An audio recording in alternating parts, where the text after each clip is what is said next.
ನಂತರ B J P ಕಾರ್ಯಕರ್ತರು ಪುನಃ ವಾಪಸ್ ಬರುವಂಥ ಸಮಯದಲ್ಲಿ ಏನು ಘಟನೆ ಆಗಿದೆ, ಇಬ್ಬರ ಮೇಲೆ ಮಾರಣಾಂತಕ ಹಲ್ಲೆ ಏನಾಗಿದೆ, ಇದು ಬಹಳ ಕಳವಳಿಕಾರಿಯಾದ ಸಂಗತಿ. ಯಾಕಂತ ಹೇಳಿದರೆ ಭಾರತ್ ಮಾತಾ ಕಿ ಜೈ ಅನ್ನುವಂಥ ಘೋಷಣೆ ಕೂಗಿದ್ದಾರೆ ಅನ್ನುವಂಥ ಒಂದು ವಿಷಯನ ಮುಂದಿಟ್ಕೊಂಡು ಈ ಭಾರತ ದೇಶದಲ್ಲಿ ಒಬ್ಬ ವ್ಯಕ್ತಿಯನ್ನು ಕೊಲ್ಲುವ ಪ್ರಯತ್ನ ಮಾಡ್ತಾರೆ ಅಂತ ಹೇಳಿದರೆ ಇಲ್ಲಿನ ಕರ್ನಾಟಕದಲ್ಲಿರುವಂಥ ಕಾನೂನು ಸುವ್ಯವಸ್ಥೆ ಯಾವ ರೀತಿ ಹದಗೆಟ್ಟಿದೆ ಅನ್ನೋದು ನಮಗೆ ಕಾಣಲಿಕ್ಕೆ ಸಿಗ್ತಾ ಇದೆ.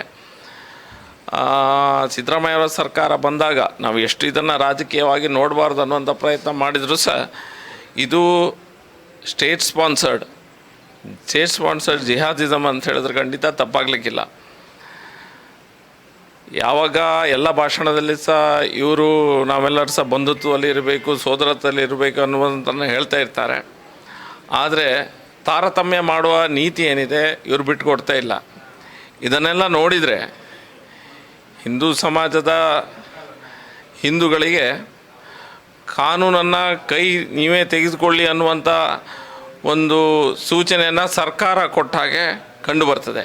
ಯಾಕಂದರೆ ಸರ್ಕಾರ ಯಾವುದೇ ರೀತಿಯ ಆಶ್ರಯ ಅಥವಾ ಯಾವುದೇ ರೀತಿಯ ಸಪೋರ್ಟನ್ನು ಹಿಂದೂ ಸಮಾಜಕ್ಕೆ ಕೊಡ್ತಾ ಇಲ್ಲ.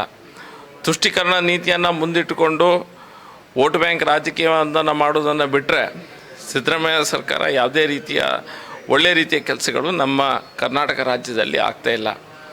ಪಾಕಿಸ್ತಾನ ಜಿಂದಾಬಾದ್ ಅಂತ ಹೇಳಿದರೆ ಕೇಸ್ ಆಗಲಿಕ್ಕೆ ಹಿಂದೆ ಮುಂದೆ ನೋಡ್ತಾರೆ.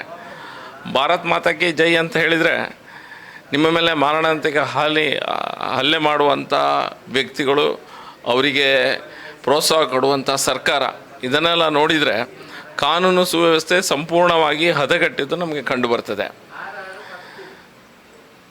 ಸಾರ್ವಜನಿಕರು, ಕೆಲವು ವ್ಯಕ್ತಿಗಳು, ಜಿಹಾದಿ ಶಕ್ತಿಗಳು ಪೊಲೀಸ್ ಸ್ಟೇಷನನ್ನು ಸುತ್ತುವರೆದು ಗಲಾಟೆ ಮಾಡಿದರೂ ಸಹ ಯಾವುದೇ ರೀತಿಯ ಕೇಸ್ಗಳು ಆಗುವುದಿಲ್ಲ. ಆದರೆ ಸಣ್ಣ ಸಣ್ಣ ವಿಷಯಗಳನ್ನು ತೆಗೆದುಕೊಂಡು ಸುಳ್ಳು ಕೇಸುಗಳನ್ನು ಭಾರತೀಯ ಜನತಾ ಪಾರ್ಟಿಯ ಕಾರ್ಯಕರ್ತರ ಮೇಲೆ ಹಾಕುವುದನ್ನು ನಾವು ನೋಡ್ತಾನೆ ಬಂದಿದ್ದೇವೆ. ಪುನಃ ಅವರಿಗೆ ಪೊಲೀಸ್ನವರಿಗೆ ನಾವು ಎಚ್ಚರಿಕೆ ಕೊಡೋದಾ, ಸೂಚನೆ ಕೊಡೋದಾ, ಇದನ್ನೆಲ್ಲ ಮಾಡಿ ಸಾಕಾಗಿ ಹೋಗಿದೆ ಹಿಂದೂ ಸಮಾಜಕ್ಕೆ. ಮುಂದೆ ಒಂದು ವೇಳೆ ಯಾರಾದರೂ ಕಾನೂನನ್ನು ಕೈಗೆತ್ತಿಕೊಂಡ್ರೆ ಈಗಿನ ಸರ್ಕಾರ ಮತ್ತು ಪೊಲೀಸ್ ವ್ಯವಸ್ಥೆ ಇದಕ್ಕೆ ನೇರ ಹೊಣೆ. ಯಾಕಂತೇಳಿದ್ರೆ ತುಂಬ ಸಮಯ ಕೈಗಟ್ಟಿ ಕೂತ್ಕೊಳ್ಳಿಕ್ಕೆ ಹಿಂದೂ ಸಮಾಜಕ್ಕೆ ಸಹ ಕಷ್ಟ. ನಾನು ಹೀಗೆ ಮಾತಾಡ್ತೇನೆ ಅಂತ ಹೇಳಿದರೆ ನಮ್ಮ ಮೇಲೆ ಕೇಸ್ ಆಗಲಿಕ್ಕೂ ಸಹ ಹಿಂದೆ ಮುಂದೆ ನೋಡುವಂಥವರಲ್ಲ. MLAಗಳನ್ನೇ ರಾಜ್ಯ ಸರ್ಕಾರ ಬಿಟ್ಟಿಲ್ಲ, ಎಲ್ಲೆಲ್ಲಿ ಬೇಕೋ ಅಲ್ಲೆಲ್ಲಿ ಫಿಕ್ಸ್ ಮಾಡಿ ಕೇಸ್ ಹಾಕುವಂಥದ್ದು ನಾವು ನೋಡ್ತಾ ಬಂದಿದ್ದೇವೆ. ಇದೇ ಕೇಸ್ನಲ್ಲಿ 5 ಜನರ ಮೇಲೆ ಭಾರತ್ ಮಾತಾ ಕಿ ಜೈ ಹೇಳಿದ್ದಾರೆ ಅನ್ನುವಂಥ ಕಾರಣಕ್ಕಾಗಿ 5 ಜನರ ಮೇಲೆ ಕೇಸ್ ಹಾಕಿದ್ದಾರೆ. 5 ಜನರ ಮೇಲೆ ಕೇಸ್ ಹಾಕಲಿಕ್ಕೆ ಇವರು ಯಾವ ರಾಜಕೀಯ ವ್ಯಕ್ತಿಗಳು, ಕಾಂಗ್ರೆಸ್ನ ಪುಡಾರಿಗಳ ಪ್ರೇರಣೆಯಿಂದ ಕೇಸ್ ಹಾಕಿದ್ದಾರೆ ಅನ್ನೋದು ನಮಗೆಲ್ಲರಿಗೂ ತಿಳಿದು ಬಂದಿದೆ. ಈಗ ನಮ್ಗೆ ಗೊತ್ತಿದೆ, ಕಾಂಗ್ರೆಸ್ನ ನಾಯಕರೇ ಹಿಂದಿನಿಂದ 5 ಜನರ ಮೇಲೆ ಅವ್ರ ಮೇಲೆ ಕೇಸ್ ಹಾಕಿ ಅನ್ನುವಂಥದ್ದನ್ನು ಹೇಳಿದ್ದಾರೆ ಅನ್ನುವ ಮಾಹಿತಿ ನಮಗೆಲ್ಲರಿಗೂ ಸಹ ಇದೆ. ಎಲ್ಲ ಏನೆಲ್ಲ CCTV ದೃಶ್ಯಾವಳಿಗಳಿದೆ ಅದನ್ನು ನೋಡಿದರೆ ಗೊತ್ತಾಗ್ತದೆ.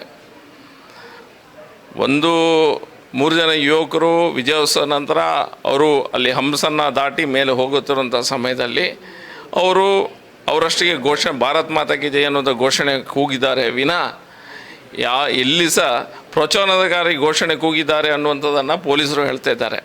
ಭಾರತ್ ಮಾತಾ ಕಿ ಜೈ ಅನ್ನೋದು ಪ್ರಚೋದನಕಾರಿ ಅಂತ ಹೇಳಿ ಆದರೆ ನಾವು ಪಾಕಿಸ್ತಾನದಲ್ಲಿದ್ದೇವಾ ಅಥವಾ ಭಾರತ ದೇಶದಲ್ಲಿ ಇದ್ದೇವಾ ಅನ್ನುವಂಥ ಪ್ರಶ್ನೆ ಪೊಲೀಸರ ಮನಸ್ಸಲ್ಲಿ ಮೂಡಬೇಕಾದ ಅಗತ್ಯ ಖಂಡಿತ ಇದೆ.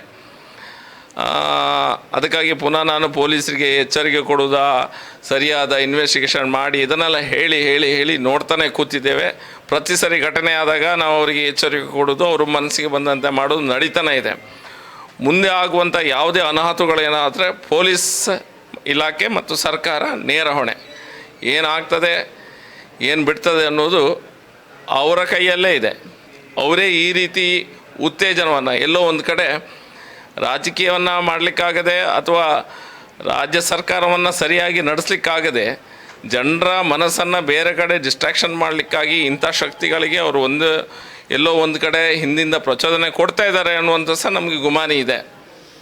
ಹಾಗಾಗಿ ಮುಂದಿನ ಎಲ್ಲ ಅನಾಹುತಗಳಿಗೆ ರಾಜ್ಯ ಸರ್ಕಾರ ಮತ್ತು ಪೊಲೀಸ್ ಹೊಣೆಯೊಂದಿಗೆ ಅವರು ಇನ್ನು ಮುಂದೆ ಇದನ್ನು ಸರಿ ಮಾಡ್ತಾರಾ ಇಲ್ವಾ ನಮಗಂತೂ ಗೊತ್ತಿಲ್ಲ. ಆದರೆ ಹಿಂದೂ ಸಮಾಜ ಇನ್ನು ಕೈಗೊಟ್ಟಿ ಕೂತ್ಕೊಳ್ಳುವಂಥ ಪ್ರಶ್ನೆ ಖಂಡಿತ ಇಲ್ಲ.